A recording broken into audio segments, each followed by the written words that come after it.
আজকে আপনাদেরকে এই ক্লে সম্পর্কে কিছু আইডিয়া দিব। তো এই দুইটার মধ্যে একটা হচ্ছে রেজিন বেজ আর আরেকটা হচ্ছে হার্ডেনার। আর এই দুইটা জিনিসই কিন্তু আপনাকে একই অনুপাতে নিতে হবে। আর এগুলাকে ততক্ষণ পর্যন্ত মিক্স করবেন যতক্ষণ না এটা মিক্স হয়ে পুরোপুরি সাদা হয়ে যায়। তারপর যে কোনো রকমের পাউডার নিয়ে এগুলাকে রোল করে নেবেন। তো এগুলাকে রোল করার জন্য আপনারা কোনো স্পঞ্জ বা গ্লাস প্যানেলও ইউজ করতে পারেন, তবে আমি হাত দিয়ে রোল করাটা প্রিফার করি। আর এই ক্লেটাকে আপনি যদি সাথে সাথে রোল করতে যান তাহলে দেখবেন যে এটা নরম হয়ে যাচ্ছে এবং মাঝখান দিয়ে ছিঁড়ে ছিঁড়ে যাচ্ছে এরকম। তো এর সলিউশন হচ্ছে যে আপনি প্রথমে ক্লে দুইটাকে মিক্স করে এইগুলাকে কিছুক্ষণের জন্য এক পাশে রেখে দিবেন। তারপরে আবার আগের মতো করে আপনার যত লম্বা ইচ্ছা তত লম্বা করে এটাকে রোল করতে পারবেন। অনেকের মনে প্রশ্ন আসতে পারে, আপু প্যাকেটের মধ্যে বাকি যে ক্লে গুলা রয়েছে ওইগুলাকে ইউজ না করলে শক্ত হয়ে যাবে। হার্ডেনার এবং রেজিন বেস এই দুইটা জিনিস আপনি যতক্ষণ না পর্যন্ত মিক্স করতেছেন একসাথে ততক্ষণ পর্যন্ত এগুলা যদি আপনি মাস 2 মাসের মতো রেখে দেন তাও কিচ্ছু হবে না। তবে দুইটা জিনিস মিক্স করে ফেলছেন মানেই ওইগুলা শক্ত হয়ে যাবে। আমি আজকে যে কাজটা করতেছি এটাকে বলে লিপন আর্ট। আপনারা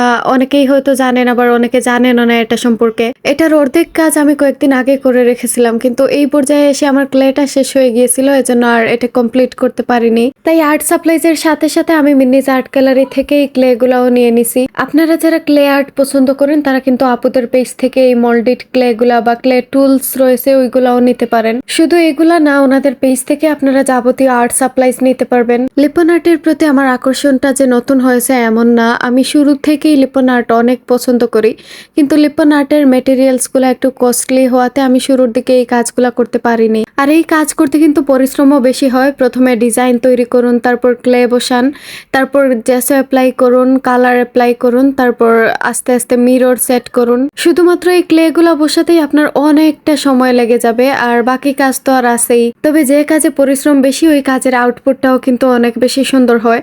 আর এরকম একটা লিপন আর্ট আপনার দেয়ালের সৌন্দর্যকে আরো বেশি বাড়িয়ে দিবে। এই লিপন আর্টের জন্য এমডিএফ বোর্ড গুলা বিভিন্ন শেপে মার্কেটে পাওয়া যায় এবং কোনোটাতে তো ডিজাইন করাই থাকে, আপনার এক্সট্রা করে আর কোনো ডিজাইন করতে হয় না।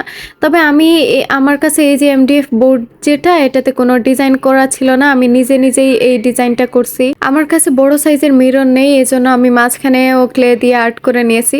তবে আপনার কাছে যদি রাউন্ড শেপের মিরর থাকে আর এটার মাঝখানে বসিয়ে দেন তাহলে এটা আরো বেশি সুন্দর লাগে। আপনার দেয়ালে রাখবেন, মাঝে মধ্যে আপনার ফেসটাও দেখতে পারলেন, আবার ডিজাইনেরও কাজ হয়ে গেল, দুইটা কাজ একসাথেই হয়ে যাবে। আবার মাঝখানে ক্লে দিয়ে আপনার নামও লিখতে পারেন। আমি আমার নাম দিয়ে একটা বানিয়েছিলাম, আমার পেজে গেলে আপনারা দেখতে পাবেন।